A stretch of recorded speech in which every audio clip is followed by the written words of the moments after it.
Hello and Happy New Year to everybody. Hope you all had a Happy New Year, everyone. Fantastic festive season and that the hangovers are worn off now. Ours is... Oh, did you have a hangover? I didn't. Maybe. Anyway, a nice gentle one to ease us into the new year. So what we're going to share with you this week is a lovely presentation, which was the opening session of the most recent Independence Forum for Scotland conference.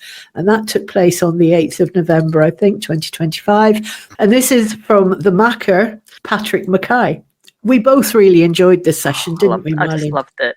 Just really, really loved it. It was just beautiful. Well, he is a poet, so, you know. Yeah, you would expect giving a talk, but it's just lovely. You're really going to enjoy this.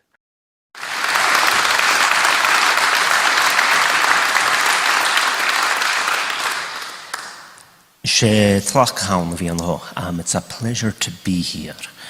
Liz Lockhead, in her 1987 play, Mary, Queen of Scots, got her head chopped off, has a narrator who is half a woman and half a crow. So it's a woman Corby figure.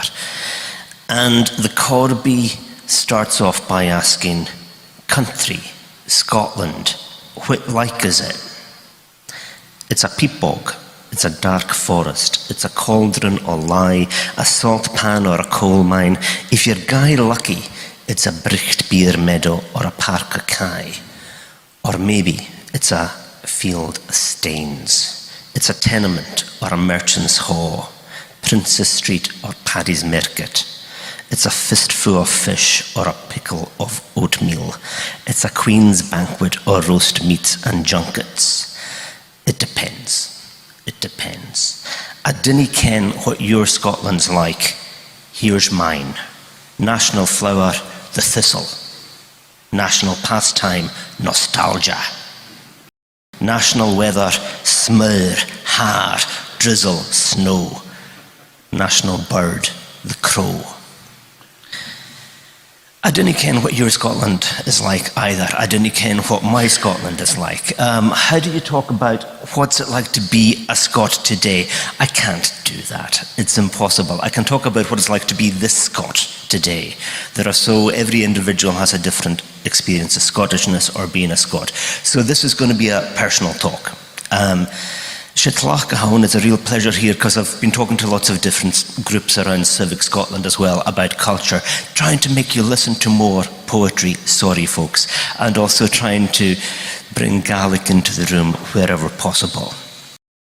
But it is and has to be a personal perspective for various reasons. I'm not party political, I'm not political aligned, I'm not a political campaigner, I've signed up to the Civil Servants Code, so everything I say here are thoughts about culture, and that's all.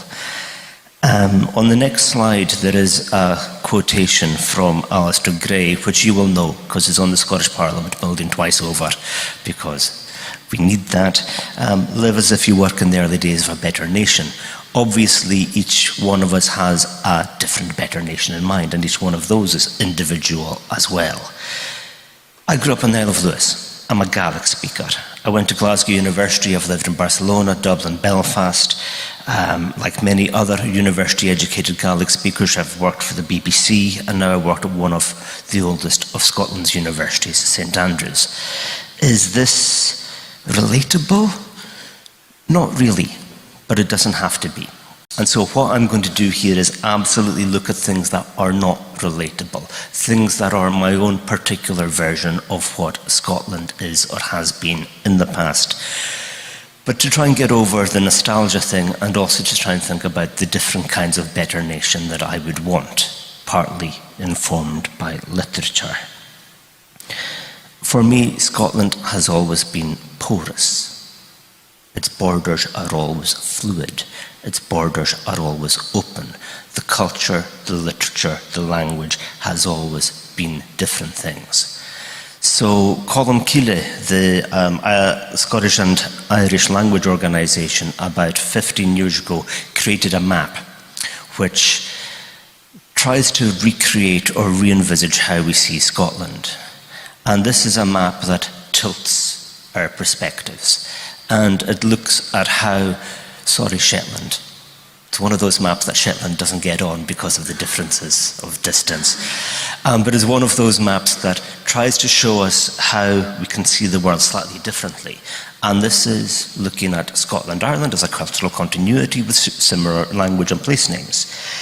And this is part of the world that I grew up in, which was a cultural continuity dating back 2,000 years, in which from the south of Kerry to the tip of Lewis where I grew up, there was a shared language, a shared understanding.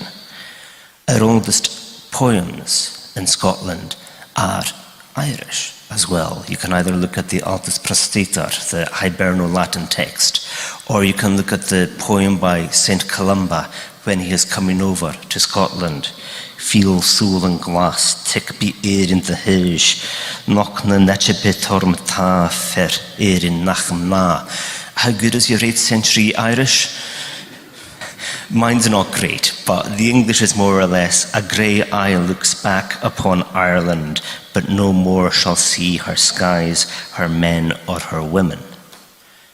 So you could look at this as the culture that I grew up in, Gaelic Scotland, one that is always looking back, but also looking forward. There's always a process of travelling. And growing up bilingual, it meant that I had access to different languages or different cultures or codes. When I waited for the bus to go into Stornoway on a Friday night at the bus shelter, I would sing Runrig, yes, but I'd also sing the Pogues, or I'd sing U2, and that was part of my heritage. This is my version of code switching between Gaelic and English. But everybody, I think, in Scotland can code switch in different ways. We all have more than one language, whether that's versions of English or versions of English and Scots. And so one of the things we can all do is speak doubly or triply, and that's really interesting. It's flexible and fluid. It's a strength. But it also leads you into strange places. When I was working for Trinity College Dublin, they would send me into the Gael Scolanna, the Irish language schools in Dublin, to teach them Scottish Gaelic. To go, my God, this is an international language. We have cousins over there. And then they'd ask me the inevitable question whenever they meet anybody from Scotland, what football team do you support? And I'd go, Aberdeen, thank you very much. And they'd go, Aberdeen? Do they have a football team?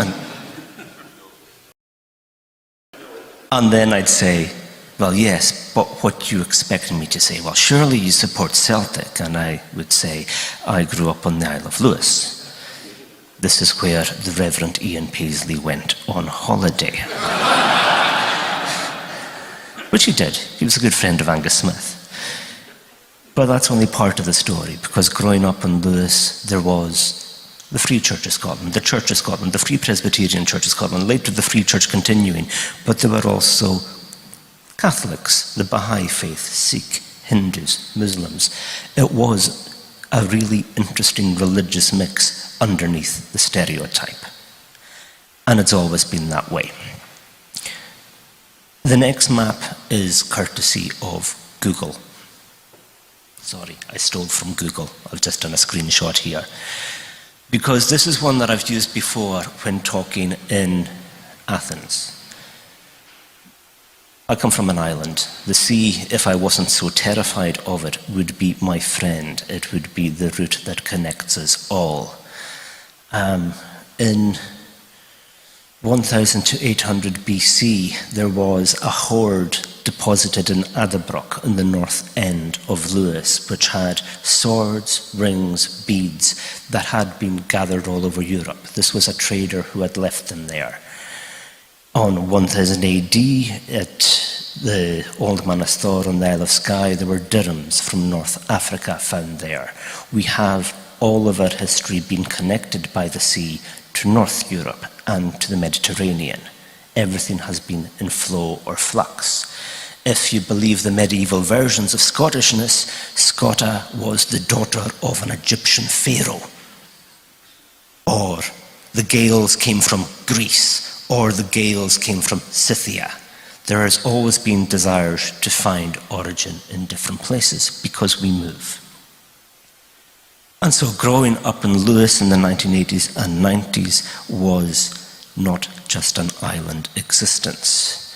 I don't know if you can all remember this. The rush at the bells on Hogmanay. Okay, yeah, the bells are going, you have the whiskey, you hug everybody there, and then you run to the phone. And you desperately try and phone people all over the country because we're dispersed before the local exchange gets blocked. Because you know that there's going to be 10 or 15 minutes where you can't get through. Or even if you're very lucky, you get through and you can listen in on another conversation that's happening at the same time. And if you come from a small village, you want that level of gossip. But at New Year, you would be phoning the uncle in Auckland, the cousins in the United States, the cousins in Canada. There was always this connection internationally as well. Sailors in the village had stories from South America, from the Panama and Suez Canals, from Singapore. Others had worked in different kinds of service all around the world. And this was not, in the 80s and 90s, a white society. There had been decades of immigration into Lewis as well, from subcontinental Asia, from North America, Italy, Africa. And so it was a really rich cultural space. But it has been for thousands of years. And then, of course, we were one of the poorest regions in Europe. So we had Band 1 European Union funding, which meant I had pen friends in Brittany. I had school trips to Holland and to Belgium. The EU was very palpable in the Western Isles in the 80s and 90s because they were very good at filling in the gaps, especially from the Westminster government in terms of infrastructure. There are reasons that it was such a clear vote in favour of staying in the EU up there. What does this mean? This means that when I look at Scotland, I kind of look at myself at that very far western point there. And if I ever leave Lewis, why stop in Ullapool? Why stop in Inverness? Why stop in Glasgow or Edinburgh? Why stop on this island? You may as well travel as far as possible. And I think this is an absolute island mentality all across Scotland as well. And so, in ways that resonate with growing up in Lewis, I found myself for 2 summers digging in an archaeological dig in Crete, where we were desperately trying to find Minoan civilization, but kept finding younger stuff, not as valuable. But probably the most important thing we found were a collection of bones, probably different 80 individuals thrown all together, because they had been buried somewhere else, and then because of a catastrophe, they took their dead with them when they moved to Crete, and they reburied them. This is something we do. We take our dead with us in different ways, and we have to know how to deal with that, how to live with that. Well, that was morbid. Where now? I grew up in a village of 200 people, and the next picture is an aerial shot of that village. If you know it, it is Shadler Barbs on the west coast of Lewis. 200 people in a linear settlement stretched out along 3 or 4 roads. When I was growing up, there were 3 shops in the village. Now there are none. When I was growing up, there were about 4 or 5 different vans that travelled through the village that would sell meat, fish, the dentist's van, which was always a treat, the library van, which was more of a treat. And when I was growing up, it was a village that was largely based on agriculture and fishing. So we were crofters, we were fisher folk. I remember the looms in the village with the weavers making Harris tweed. I remember the big bags of wool beside the road to take them away to the mills. Most of that has gone.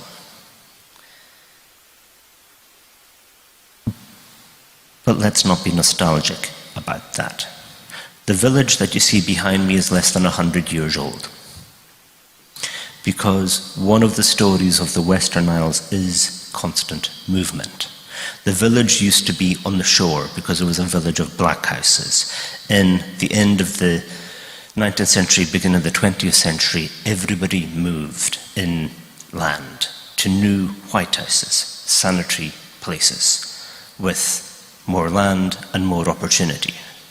The weirdest thing about this is that they kept the old house numbers where they went. And so if you travel through the village, you will have number 33 beside number 15. You'll have 22 beside 6. You need to have not a map of the village as it is now, if you're a postman, but a map of the village that no longer exists, that was down there somewhere. And so you're carrying with you 2 different time periods at the same time. 200 people. When I was growing up there, probably about 80% of them would be Gaelic speakers. Now it'll be below 50%. And so, although we have in the last census seen an uptick in the number of Gaelic speakers, that's largely because of increases in the cities, in Glasgow and in Edinburgh especially, but also places like Aberdeenshire. Gaelic as a living language or as a community language is at serious risk.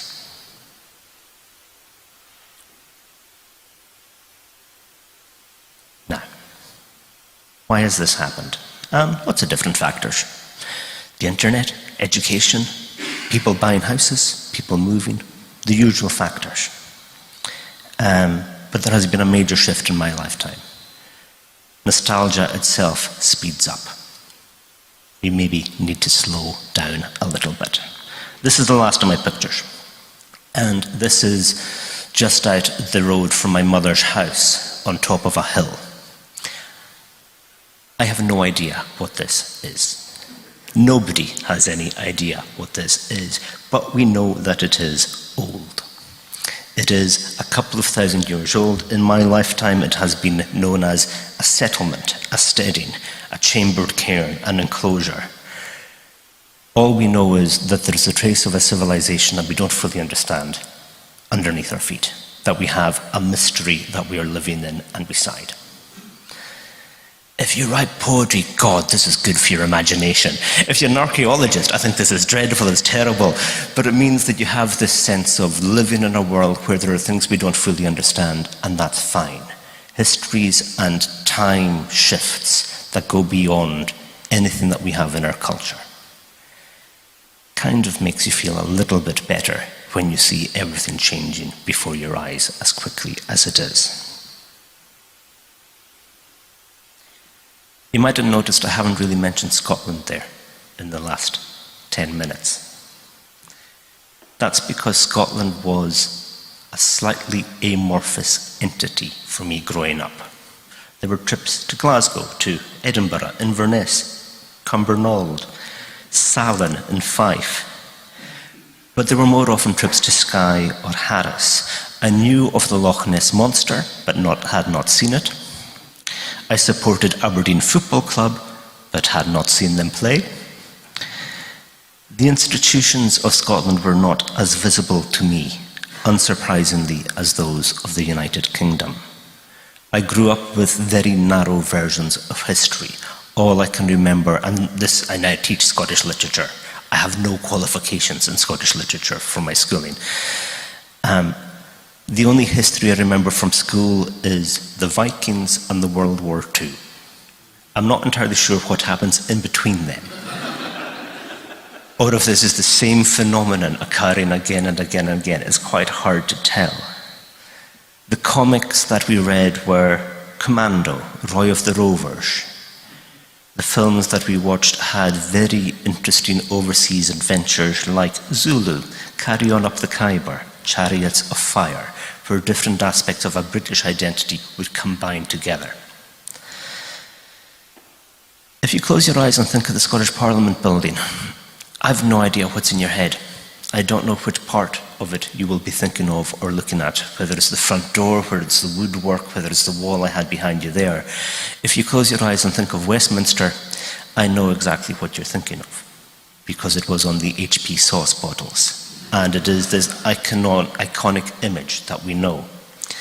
And it's very hard to tell the stories of any nation or any place if you don't have the shared imagery, if you don't have the shared icons or tales. Would I recognise a depiction of the Clyde without any names there? Would I recognise the Thames? Yes, because I watched EastEnders growing up. So every single night you see these images and they tell you, they give you a shape of who you are. I'm not the first to say this. So Alistair Gray, in his famous Glasgow novel Lanark, talks about this in one of the most quoted pieces of Scottish literature of the last 50 years. And this is the next slide. Think of Florence, Paris, London, New York. Nobody visiting them for the first time is a stranger because he's already visited them in paintings, novels, history books and films. But if a city hasn't been used by an artist, not even the inhabitants live there imaginatively. What is Glasgow to most of us? A house, the place we work, a football park or golf course, some pubs and connecting streets. That's all. Nah, I'm wrong. There's also the cinema and library, and when our imagination needs exercise, we use these to visit London, Paris, Rome under the Caesars, the American West at the turn of the century, anywhere but here and now. Imaginatively, Glasgow exists as a music hall song. You know the song? And a few bad novels.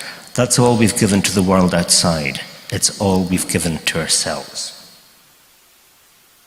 Things have changed. This was 1981, and I think things are a little bit better now, at least.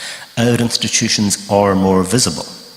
We have a parliament building that we can at least each have our own different version of. We have, if you're a Gaelic speaker anyway, TV stations and radio stations that you can identify closely with. I lived in Spain, the Republic of Ireland, and Northern Ireland for much of the 2000s. And when I came back, the difference in Scotland was entirely noticeable to me. Much had changed in that 10 years. This was much closer to a comparably sized European country in its discussions and mockery of itself on a political and social level, its squabbles and scandals, its noble speeches and its ignoble booing, its literary awards, and of course dismissal of anybody who wins a literary award for getting too big for their own boots. Or maybe I was more mature and more able to see it. So where does that leave us? This is where I have come from. This is my version of Scotland up to now. About 5 years ago, I was asked to write a piece by Val McDermid for a collection of books, stories that she was gathering called Imagine a Country, to try and get as many different versions of a possible Scotland, whatever your political stripe, as possible. I'm going to read that, then I'm going to read a poem, and then I'm going to let you tear me to pieces if you want. So this is Imagine a Country. I have always felt buoyed by the sight of lights across water, looking across from Slate to Malig, say, with house lights studding the dark bulk of the mainland and streaking across Kyles. There's a sense of community at a distance there, and with that, a sense of reassurance. Growing up on the west coast of Lewis, there was no such permanence. Though there would be, looking out onto the ocean, the passing dots of ships taking the main sea route, the largest of those lit up and spread out like a floating township.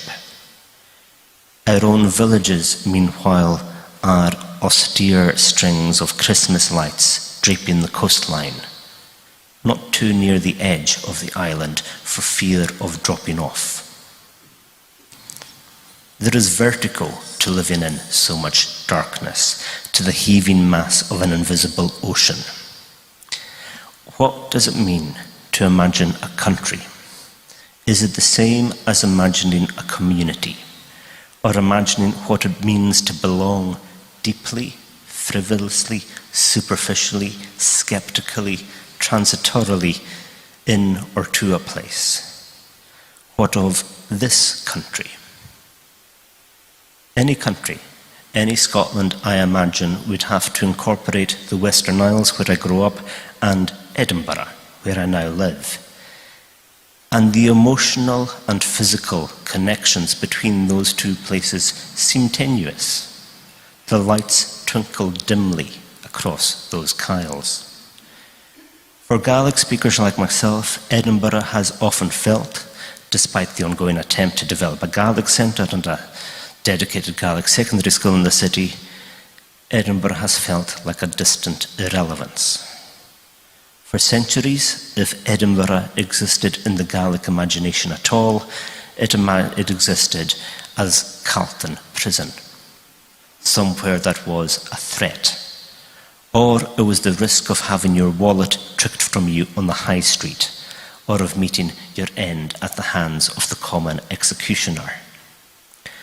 How easy do we feel about having a military garrison at the centre of a capital city? But the problem is not just Edinburgh.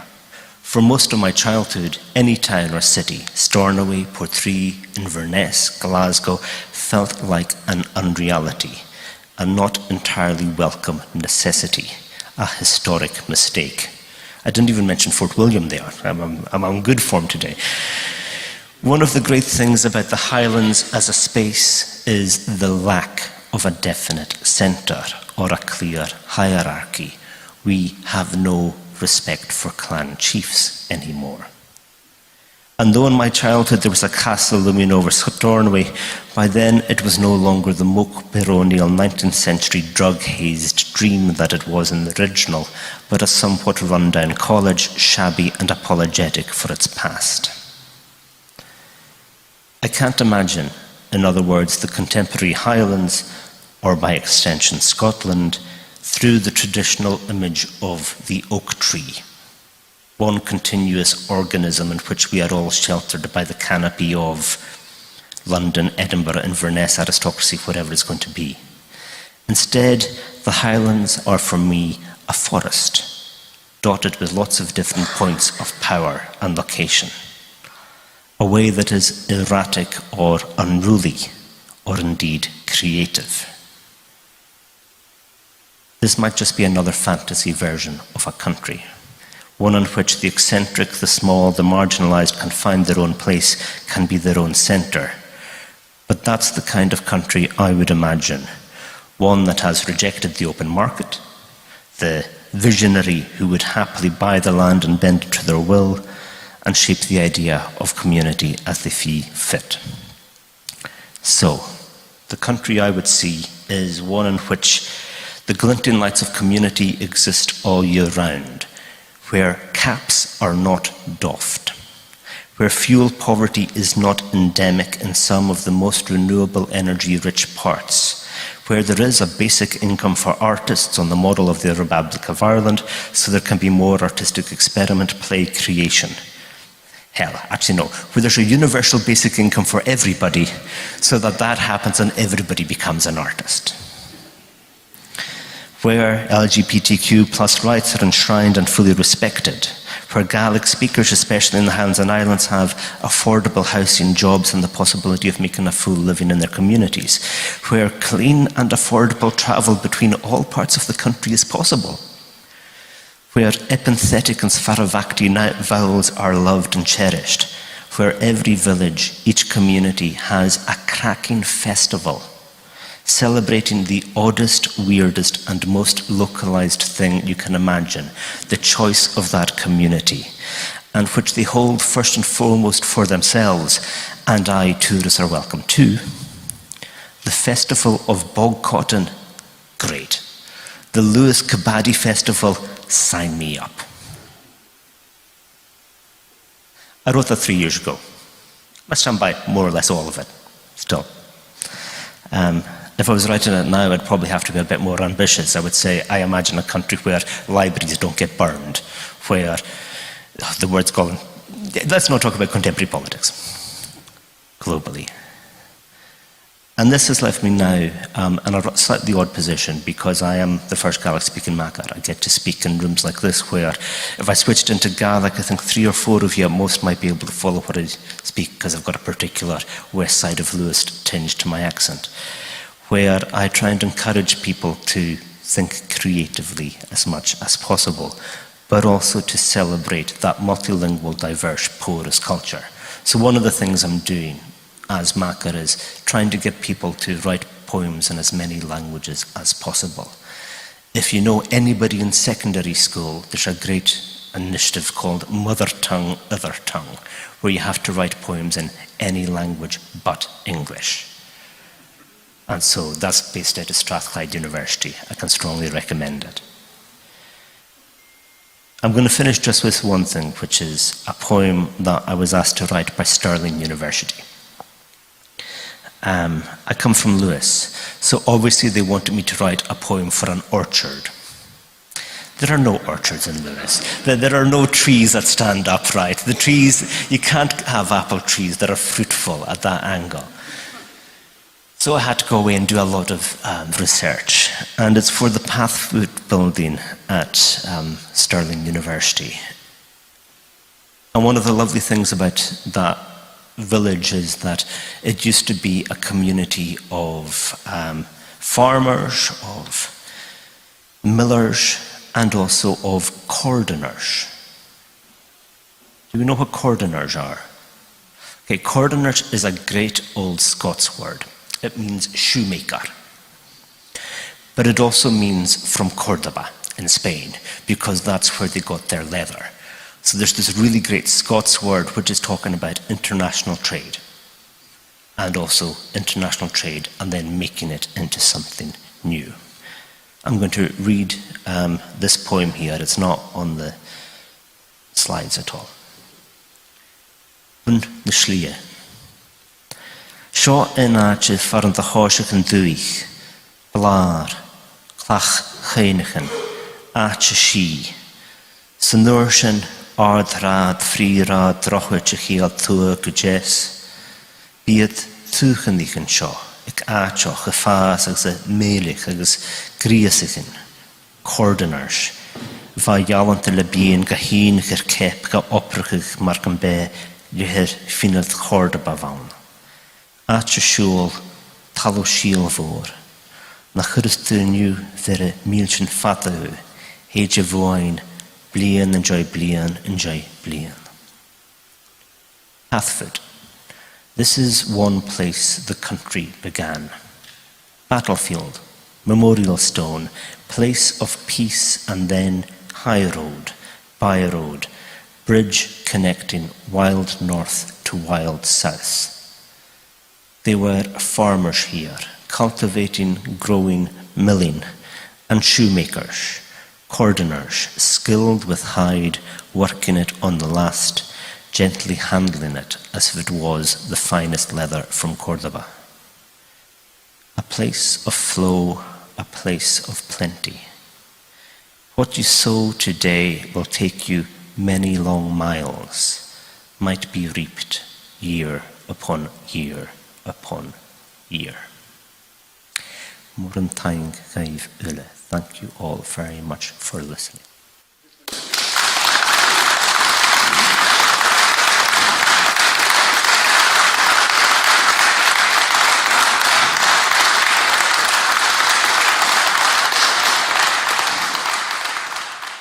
Oh, hope you enjoyed that as much as we did. Just lyrical, absolutely lovely to listen to, wasn't it? Yes. This was a full day event that Independence Forum for Scotland put on. It was live streamed and it is available on YouTube. If you want to watch the whole event, you can do. And we'll put the link in the notes so you can find it. Thanks for listening, everybody. I hope you enjoyed that.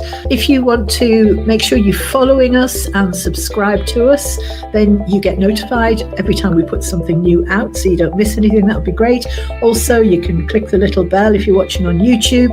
And sign up for our mailing list. You can do that from the website, and we always send one out at the beginning of each month to tell you what's happening. Last but not least, you can buy us a coffee on coffee.com.